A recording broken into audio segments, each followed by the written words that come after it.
नमस्कार साथियों।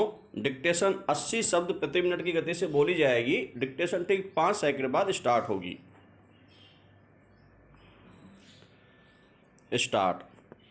Media report के अनुसार मानव संसाधन विकास मंत्रालय फिलहाल स्कूलों को खोलने की जल्दी में कतई नहीं है। विराम। केंद्रीय मानव संसाधन मंत्री ने 15 अगस्त के बाद की तारीख बताकर अनिश्चितता तो फिलहाल दूर कर दी, लेकिन भारत में कुछ राज्य इन सब के बावजूद भी स्कूल खोलने की कवायद में जी जान से जुटे हैं। विराम। पता नहीं उनकी क्या मजबूरी है। मुझे लगता है वो स्कूल माफियों के दबाव में हैं। विराम। आपातकालीन स्थिति में इस तकनीकी युग में बच्चों को शिक्षित करने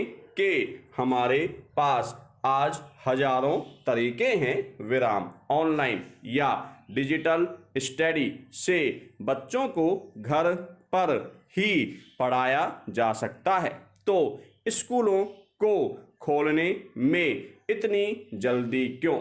वैश्विक महामारी जिसमें सोशल डिस्टेंसिंग ही एकमात्र उपाय है के दौरान स्कूल खोलने में इतनी जल्दबाजी क्यों?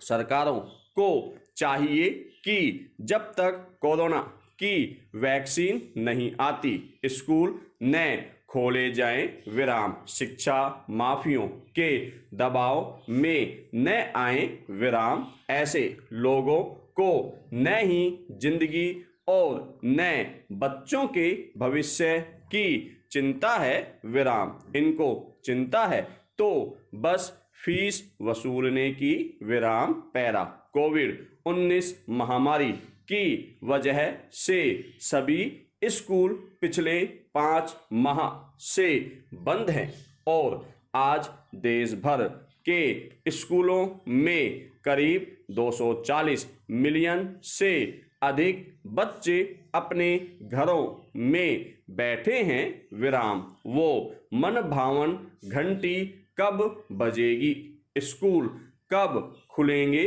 कहना बहुत मुश्किल है। विराम। इस बात को ध्यान में रखते हुए केंद्रीय मानव संसाधन विकास मंत्रालय ने ऑनलाइन माध्यम से डिजिटल शिक्षा के लिए नई गाइडलाइंस जारी की है, जिसके तहत अब शिक्षा पर महामारी के प्रभाव को कम करने के लिए स्कूलों को न केवल पढ़ाने और सिखाने के तरीके को बदलकर फिर से शिक्षा प्रदान करने के नए मॉडल तैयार करने हैं, बल्कि घर पर स्कूली शिक्षा और स्कूल में स्कूली शिक्षा के एक संतुलित मिश्रण के जरिए बच्चों को गुणवत्तापूर्ण शिक्षा प्रदान करने के नए नए तरीके भी अमल में लाने हैं। विराम। पैरा। हाल ही में जारी किए गए नए दिशा निर्देश विद्यार्थियों के वर्तमान दृष्टिकोण से विकसित किए गए हैं, जो लॉकडाउन के कारण पिछले कई माह से अपने घरों में ऑनलाइन मिश्रित डिजिटल शिक्षा के जरिए पढ़ाई कर रहे हैं।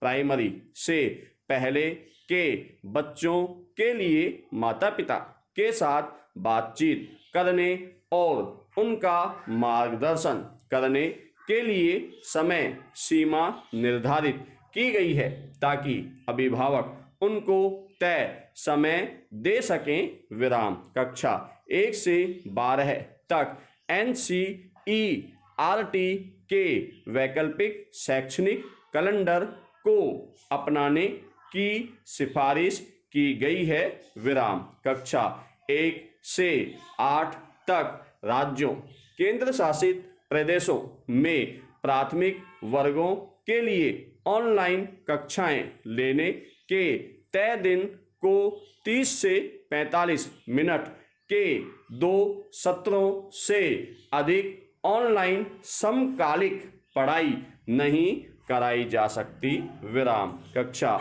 9 से 12 तक दिनों में प्रत्येक दिन 30 से 45 मिनट के 4 सत्रों से अधिक ऑनलाइन समकालिक पढ़ाई नहीं कराई जा सकती है। विराम। पैरा। मानव संसाधन विकास मंत्रालय द्वारा डिजिटल शिक्षा पर प्रगति के दिशा निर्देश जारी किए गए हैं। विराम। इन दिशा निर्देशों में डिजिटल लर्निंग के 8 चरण शामिल हैं, जो हैं प्लान, रिव्यू, गाइड, यक, टॉक, असाइन और ट्रैक।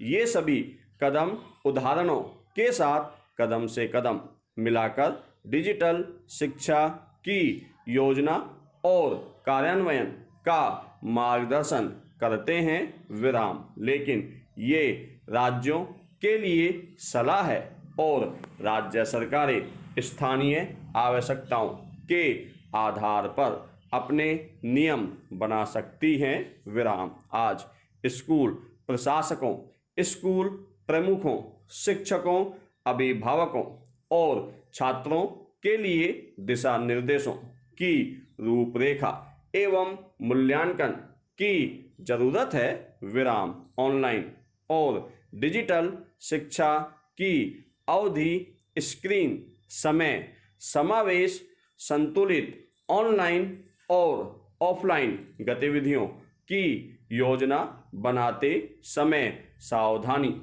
रखने की जरूरत है, जिनमें संसाधन, अवधि, स्तर, वार, वितरण आदि शामिल हो। विराम। पैरा।